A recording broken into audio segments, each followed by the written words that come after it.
Bonjour, il y a un chiffre, un seul, qui agite l'économie française en ce moment. Un chiffre qu'on n'avait pas vu depuis près de 14 ans et il a des implications directes non seulement sur le budget de l'État, mais aussi sur notre vie de tous les jours. Aujourd'hui, on décrypte ensemble ce tournant économique. Alors, ce fameux chiffre, c'est 3,6%. Mais qu'est-ce que ça veut dire? C'est tout simplement le taux d'intérêt que la France doit payer quand elle emprunte de l'argent sur une durée de 10 ans. Et 3,6%, eh bien, c'est un record. On n'avait pas atteint ce niveau depuis 2011. Autrement dit, le coût du crédit pour l'État français est à son plus haut depuis plus d'une décennie. Ce taux, il est directement lié à un mot qu'on entend souvent dans l'actualité économique, une OAT. Une OAT, c'est une obligation assimilable du Trésor. Pour faire très simple, c'est le principal outil qu'utilise l'État pour emprunter. Imaginez que c'est un peu comme la carte de crédit de la France pour financer ses grands projets. Et ce taux de 3,6%, c'est le nouvel intérêt qui s'applique sur cette carte. Pour y voir plus clair, on va avancer en 3 temps. D'abord, on va regarder le contexte. Pourquoi ce taux a-t-il grimpé? Ensuite, on verra les conséquences très concrètes pour notre économie. Et enfin, on abordera les grands enjeux, notamment pour le budget qui est en pleine discussion. Allez, on commence avec le contexte. On pourrait croire que c'est une affaire purement française, mais en réalité, pas du tout.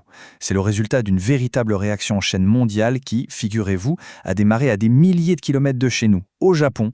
Alors que s'est-il passé exactement? C'est un peu un effet domino. Tout est parti de la Banque du Japon, qui a décidé de relever ses propres taux d'intérêt. Dans un monde financier où tout est interconnecté, cette décision a immédiatement rendu les investisseurs plus prudents, plus exigeants. Résultat, ils ont demandé des taux plus élevés pour prêter de l'argent, et ce, partout dans le monde. C'est comme ça que le taux français a atteint les 3,6%. Pendant ce temps, en Europe, la Banque Centrale Européenne a, elle, maintenu ses taux, mais la vague venue d'Asie était déjà trop forte. Voilà pour le contexte.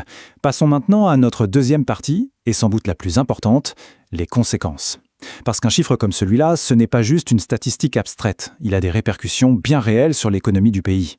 La première conséquence, c'est la plus directe. Financer nos services publics, nos écoles, nos hôpitaux, nos routes, tout ça va coûter plus cher. Chaque euro que l'État emprunte aujourd'hui pour un nouveau projet ou simplement pour rembourser une ancienne dette est désormais plus coûteux en intérêt. Le fardeau de la dette s'alourdit. Mais attention, et c'est là que la situation devient plus complexe. Le tableau n'est pas complètement noir. Bien au contraire, car au même moment, une nouvelle plutôt positive est venue éclaircir un peu l'horizon. Et elle nous vient de la Banque de France, qui se montre, elle, plus optimiste pour l'avenir de notre économie. Que nous dit la Banque de France? Eh bien, elle vient tout juste de revoir à la hausse ses prévisions de croissance. Elle table désormais sur 0,9% pour 2025 et même 1% pour 2026.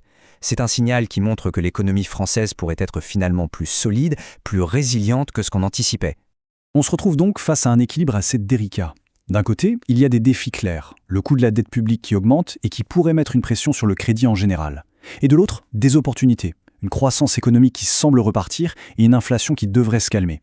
Tout l'enjeu, c'est de savoir comment gérer cette balance. Et tout ça nous amène logiquement à notre dernière partie, les enjeux. Parce que cet équilibre économique très fragile, il va maintenant se jouer sur le terrain politique, avec un moment absolument clé qui approche pour le pays.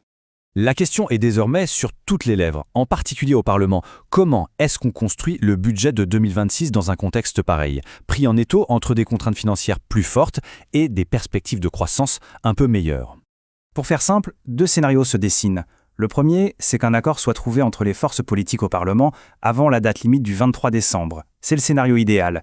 Le deuxième, si jamais aucun accord n'est trouvé, c'est que le gouvernement soit obligé de déclencher des mesures d'urgence pour faire passer le budget. C'est donc une véritable course contre la montre qui s'engage. Mais au fond, pourquoi cet accord est-il si important? Eh bien parce que la stabilité financière, c'est la base de tout. C'est ce qui donne de la prévisibilité aux ménages, c'est ce qui donne la confiance aux entreprises pour investir et donc pour créer des emplois. Et c'est ce qui garantit la solidité de nos services publics. Au final, c'est la santé de toute notre économie qui est en jeu. Finalement, la situation actuelle nous laisse avec une question fondamentale.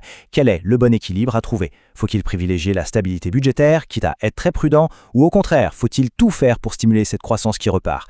C'est tout l'enjeu des décisions politiques qui vont être prises dans les semaines à venir. Des décisions qui, d'une manière ou d'une autre, nous concerneront tous.